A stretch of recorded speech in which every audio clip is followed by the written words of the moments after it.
నగరంలో వరుసగా జరుగుతున్న సంఘటనలు చూస్తే మానవత్వం మంట కలిసిపోతుందా, బంధాలు అనుబంధాలు కనుమరుగవుతున్నాయా అన్న అనుమానాలు కలుగుతున్నాయి.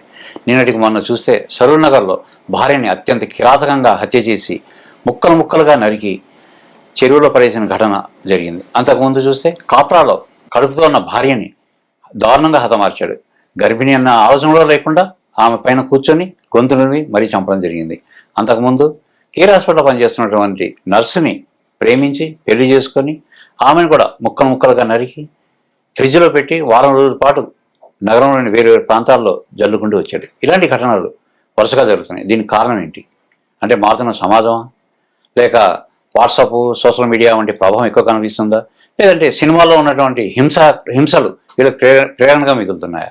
దీనికంతా కారణం ఏంటి? దీని మీద మాట్లాడడానికి మనతో ప్రముఖ సైకాలజిస్ట్ క్రాంతికారి మనతో ఉన్నారు. ఆయన అడిగి వివరాలు తెలుసుకుందాం. నమస్తే. నమస్తే.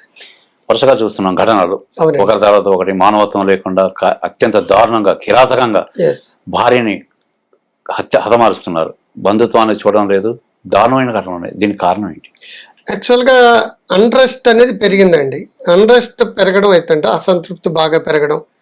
బ్రెయిన్లో రెండు ఉంటాయి, లింబిక్ సిస్టమ్, హైపోథాలమస్ అని రెండు ఉంటాయి. అది ఏం చేస్తుందంటే నా పర్యవేక్షణ, ఏది మంచిది ఏది కాదు, చెల్లికి మధ్య తేడా, ఆలికి అమ్మకి మధ్య తేడా, నా పర్యవేక్షణ చెప్పేది డిస్క్రిమినేటింగ్ పవర్ అనమాట. ఎప్పుడైతే స్ట్రెస్ కానీ, యాంగ్జైటీ కానీ, అసంతృప్తులు కానీ, భయాలు కానీ, ఆందోళనలు కానీ వచ్చినాయో ఈ సిస్టమ్ అనేది కొలాప్స్ అయిపోతుంది. దాంతో ఎక్కువ సెన్సేషన్ క్రియేట్ చేయాలనే కోరిక బలంగా ఉంది చాలామందికి. దానికి ఇన్ఫ్లుయెన్సెస్ ఏంటి? సోషల్ మీడియా కావచ్చు, క్రైమ్, ఓటీటీలో వచ్చే క్రైమ్ ఎపిసోడ్స్ విపరీతంగా చూస్తారు. 2 ఎపిసోడ్స్ కంటే ఎక్కువ చూస్తే బింజ్ టీవీ అంటారు దాన్ని. నెట్ఫ్లిక్స్లో, ఓటీటీలో ఈ క్రైమ్ సంబంధించింది 13 ఎపిసోడ్లు ఒకేసారి చూసేసే వాళ్ళు ఉన్నారండి. వాళ్ళకి హింసా ప్రవృత్తి కాకుండా ఏమొస్తుంది చెప్పండి? సో మీడియా ఇన్ఫ్లుయెన్స్ అనేది ఒక రీసెర్చ్లో తేలింది. పూర్వకాలం టీవీ ఇన్ఫ్లుయెన్స్ అనేది కూడా రీసెర్చ్లో చేశారు. ఈ మధ్య 8 months నుంచి చేసే రీసెర్చ్లు ఏంటంటే ఆల్ సాఫ్ట్వేర్ ఇంజనీర్లు స్ట్రెస్కి గురై వాళ్ళు కూడా హింసా ప్రవృత్తి వాళ్ళ మీద వాళ్ళు చేసుకుంటే మసోసిస్టిక్ అంటాం, ఎదురోళ్ళ మీద హింస ప్రవర్తిస్తే సాడిస్టిక్ అంటాం. ఈ 2 ప్రవృత్తులు బలంగా పెరగడానికి కారణం ఏంటంటే అన్ని రకాల ఫ్యాక్టర్స్ అని. ఒక వ్యక్తి ఆరోగ్యంగా ఉండాలంటే సమాజం నియంత్రించాలి, రెండోది వాడుకోవడం నియంత్రించుకోవాలి, మూడోది మతాలు కావచ్చు, లేదంటే సంస్కృతి కావచ్చు, లేదంటే కమ్యూనిజం లాంటి ఫిలాసఫీస్ కావచ్చు, లేదంటే రిలీజియస్ కాన్సెప్ట్లు కానీ వాళ్ళు విపరీతంగా బోధిస్తుంటారు, ఇది మంచి ఇది మంచి ఇది మంచి అని. ఆ మంచి ప్రభావానికి గురవున ఏంటంటే తప్పు చెయ్యాలా లేదా అని ఆలోచిస్తాడు. సోషల్ మీడియాలో ప్రభావం ఉన్నప్పుడు ఎక్కడో ఒక మర్డర్ చూసుకుంటా ఆ మర్డర్కి ఇన్ఫ్లుయెన్స్ అయ్యి ఇమీడియట్గా వాడిలో ఉన్న మనిషి ప్రవృత్తిపై జంతు ప్రవృత్తి అనేది విజృంభిస్తుంటుంది. దాన్ని నియంత్రించేది ఎవరై అంటే హైపోథాలమస్ అనమాట. ఈ హైపోథాలమస్ ఎప్పుడైతే నియంత్రించలేదో ప్రతి ఒక్కరిలోనూ ఒక పశువు ఉంటాడు. ఆ పశువు బయటకు వస్తాడు, పాశవికంగా ఏది నచ్చితే అది చేసేస్తుంటాడు. ఇవన్నీ సంఘటనలు ఇప్పుడు కాదండి, చాలా కాలం నుంచి ఉన్నాయి. ఇప్పుడు మల్టిపుల్ పర్సనాలిటీ, అపరిచితుడు, సుపరిచితుడు, చిరపరిచితుడు అని ఏదైతే సినిమాలు ఉన్నాయో అవన్నీ కూడా అమెరికాలో నంబర్ ఆఫ్ పర్సనాలిటీస్ ఉన్నాయి. పర్సన్ అంటే ముసుగని అర్థం. మంచి ముసుగేసుకోవచ్చు, చెడు ముసుగేసుకోవచ్చు, విలన్ ముసుగేసుకోవచ్చు. ముసుగేసుకుని తీసేస్తే అది ఓకే.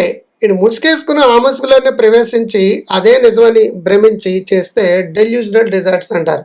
డెల్యూజనల్ డిజార్డర్ దాని భార్య ఎవరితోటో తిరగద్దు కానీ తిరిగినట్టు అనిపిస్తుంది. దీన్నే పారనాయిడ్ డిజార్డర్ అంటారు.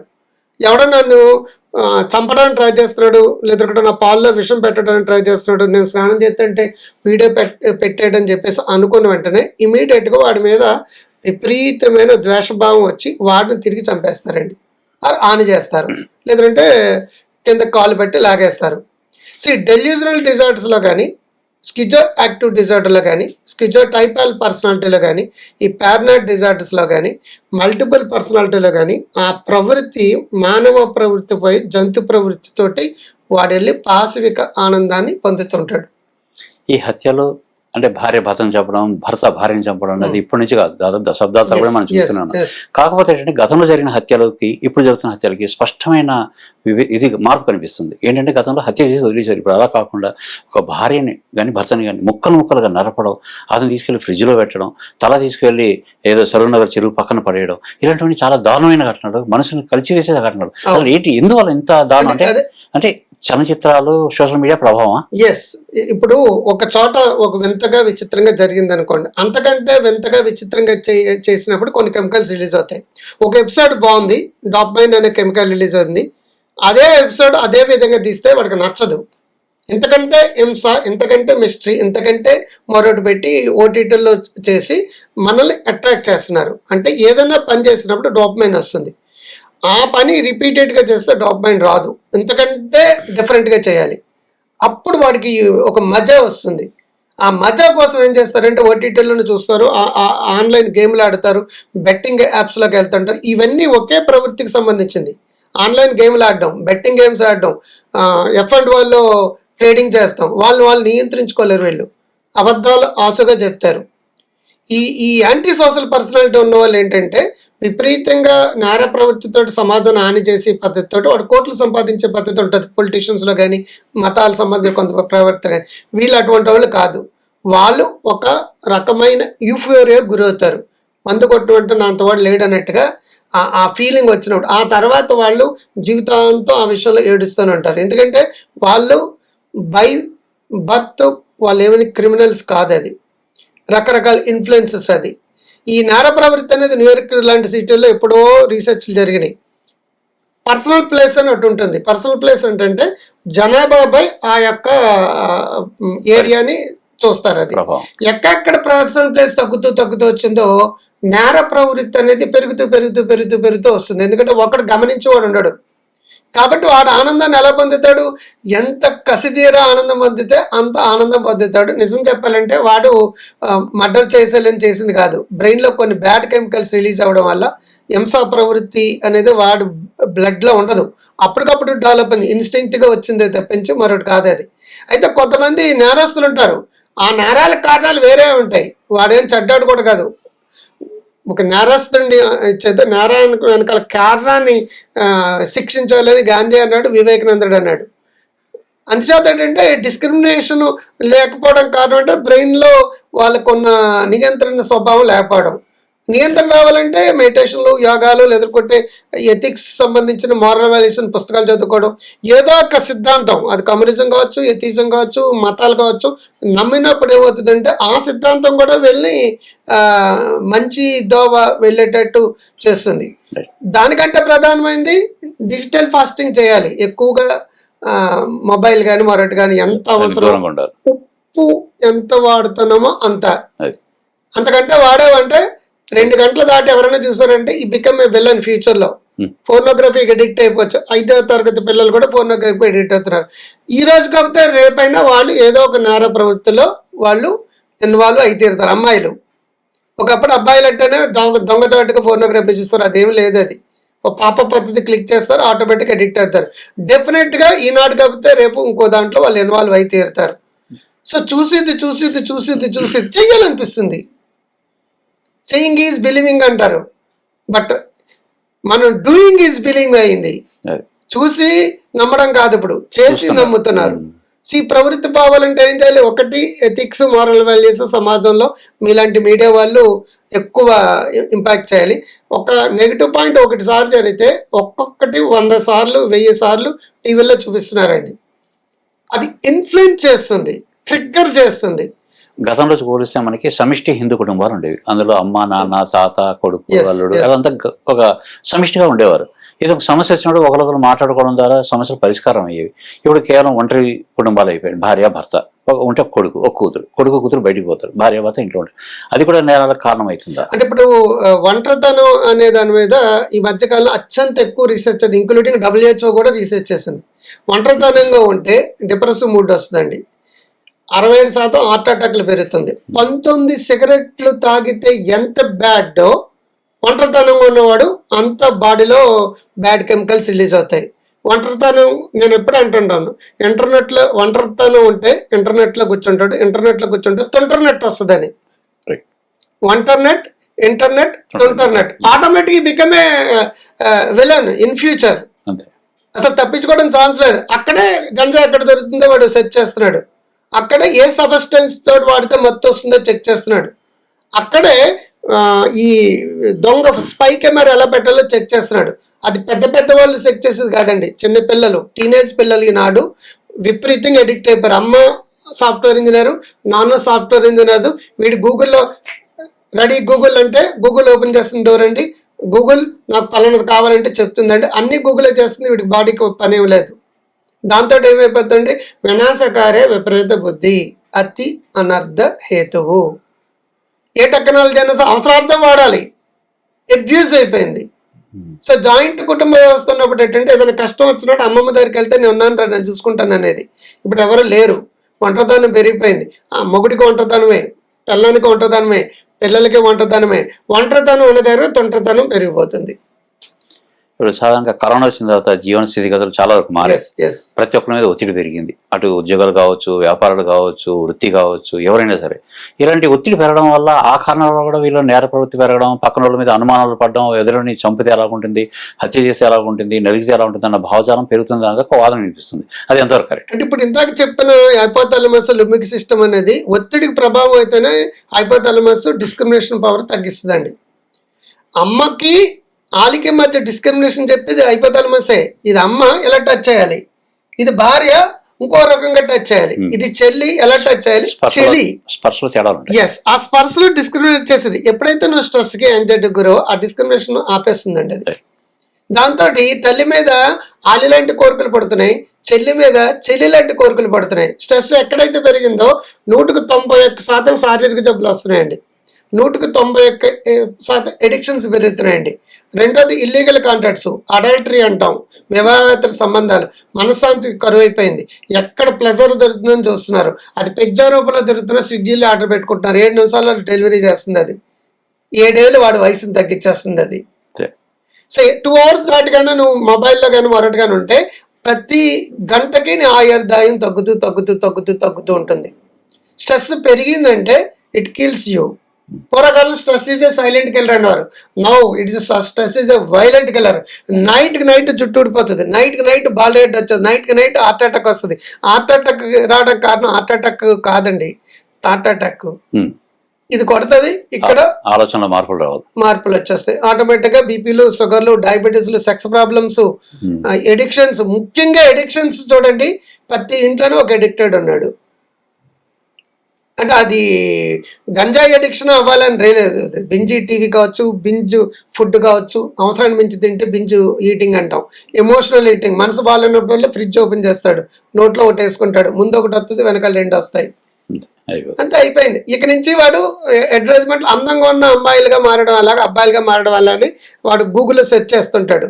సెర్చ్ చేసినప్పుడు అందంగా ఉన్న వాళ్ళ పట్ల ద్వేషం పెరుగుతుంటుంది, జల్సీ పెరుగుతుంది, వాళ్ళ మీద యాసిడ్లు పద్దామా లేదంటే ఏదో విధంగా ముఖాలు మార్చేసి ఫేస్బుక్లో మార్ఫింగ్ చేద్దామని చెప్పేసి వినాశకారే విపరీత బుద్ధి మళ్ళీ స్టార్ట్ అవుతుంది. సో స్ట్రెస్ కానీ ఒంటరితనం కానీ అది ఏమీ మనసును ఊరుకోదండి, భయంకరంగా సర్వనాశనం చేస్తుంది.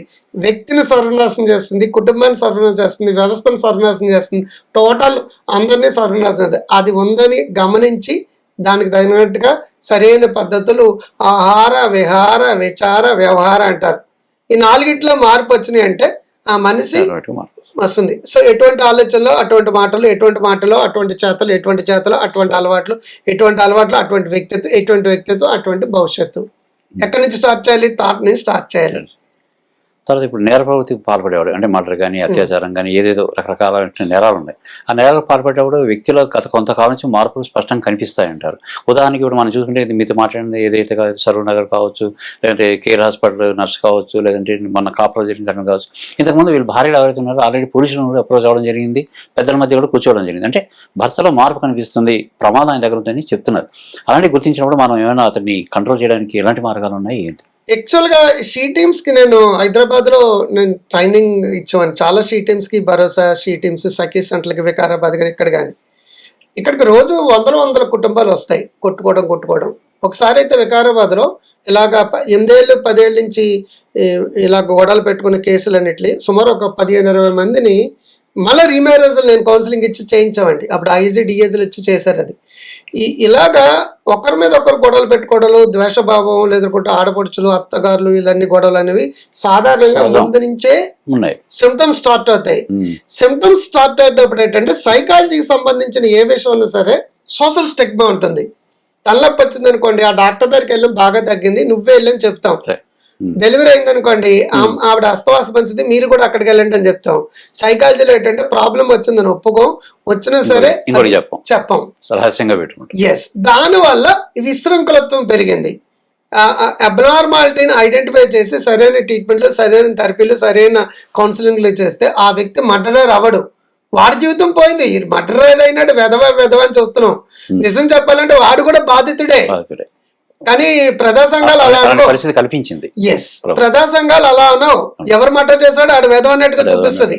వెధవగా ఎలా మారాడు, ఎందుకు మారాల్సి వచ్చింది? అది ఆ మెదగా మారడానికి రకరకాల కారణాలు ఉంటాయి. ఆ కారణాలని మనం ఐడెంటిఫై చేసి మీరు కిరణ్ బేడి ఇదే చేసింది. జైల్లో మగ్గిపోయే ఖైదీలు అందరూ బయటకు వస్తే వెధవలైపోతున్నారు, బాధపడుతున్నారు అని చెప్పేసి వాళ్ళని సంస్కరించడం మొదలు పెట్టింది. క్రిమినల్ ఈజ్ నాట్ క్రిమినల్ అనుకోకుండా పరిస్థితుల ప్రభావం వల్ల అయ్యాడు. వాళ్ళు సంస్కరించాలి.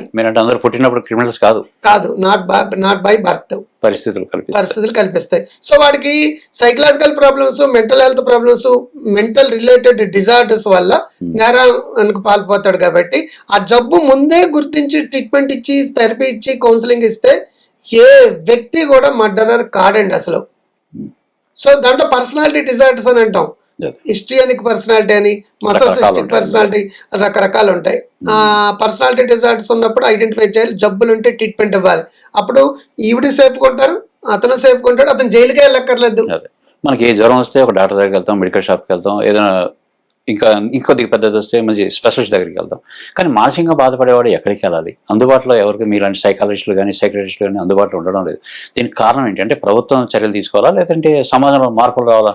అంటే ఈ టాపిక్ అనేది ఒక 43 ఏళ్ళు 40 ఏళ్ళ నుంచి మేము చాలా కష్టపడి ఈ మాత్రమన్నా తీసుకురాగలమండి. ఎందుకంటే మొన్నే నిర్మలా సీతారామన్ 350 కోట్ల రూపాయలు ఫస్ట్ టైం ఇండియన్ హిస్టరీలో మెంటల్ హెల్త్ కి 300, భారతదేశం అంతా కలిపి 350 కోట్లు ఎందుకు పనిచేయదు. ఇనిషియేషన్ స్టార్ట్ అయింది. అంటే ఇక్కడ అర్థం ఏంటంటే మనకి ఎర్రగడ్డ మెంటల్ హాస్పిటల్ ఉంది, విశాఖపట్నంలో గవర్నమెంట్ మెంటల్ హాస్పిటల్ ఉంది. అలాగే ప్రతి జిల్లా కేంద్రంలో GGH లో సైకాట్రిక్ ఓపీ ఉందండి. డబ్బులు లేని వాళ్ళందరూ గవర్నమెంట్ హాస్పిటల్కి వెళ్తే ఫ్రీగా మెడిసిన్స్ ఇస్తారు, సైకాట్రిస్టులు ఇస్తారు. దాంతోపాటు ఈ మధ్య సైకాలజిస్టులు కూడా అపాయింట్ చేస్తున్నారు. ఆంధ్ర గవర్నమెంట్ మానసమిత్ర పేరుతో ఒక ఆన్లైన్ ఇది ఉంది. అలాగే తెలంగాణ గవర్నమెంట్ కూడా ఈ కౌన్సిలింగ్ సెంటర్కి సబితా ఇంద్రారెడ్డి ఉన్నప్పుడు అది స్టూడెంట్స్ కోసం అది పెట్టేసి సైకాలజిస్టులు అందరూ కూడా అపాయింట్మెంట్ చేశారు. అది ఎంతకాలం వాళ్ళకి సపోర్ట్ ఉండదండి, నియమించేసి ఊరుకుంటారు అంతే. వాళ్ళకి కావాల్సిన ఫెసిలిటీస్ కానీ వాళ్ళకి కావాల్సిన కానీ ఇవ్వరు.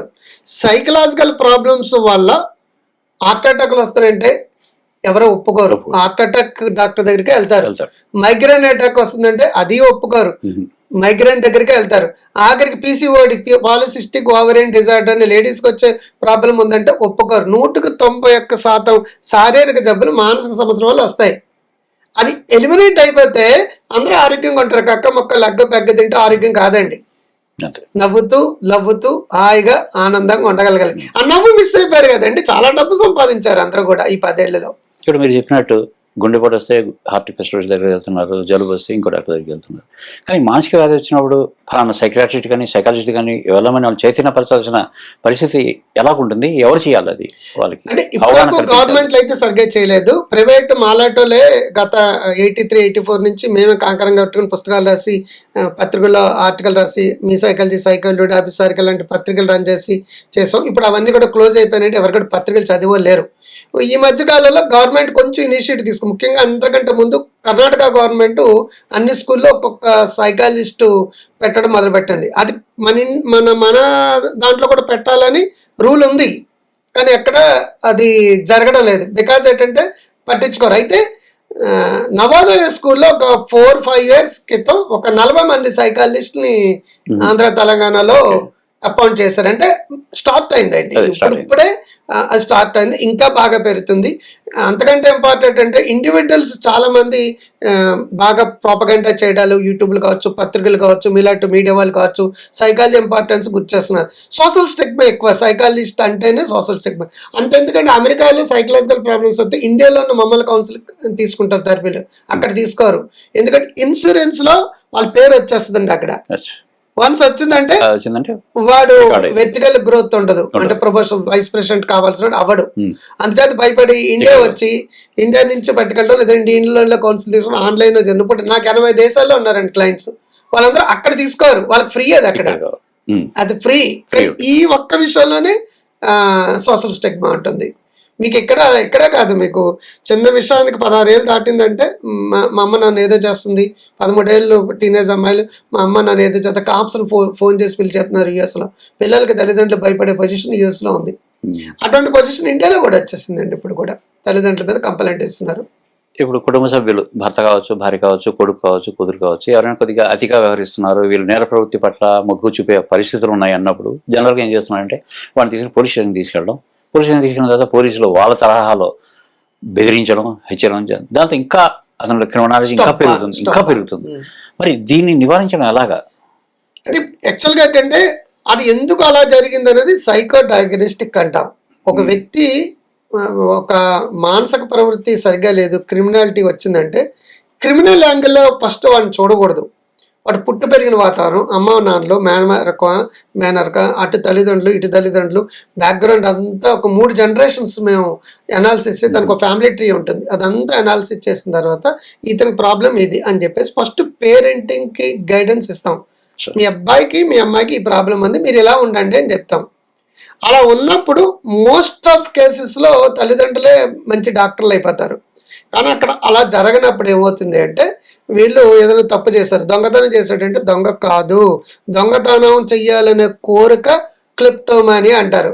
మీరు తెలియకండి ఇది జేబులో పెట్టేసుకుంటాడు, అది జబ్బది, దాన్ని మనం దొంగగా చూడదు, దొంగ కూడా చూడకూడదు.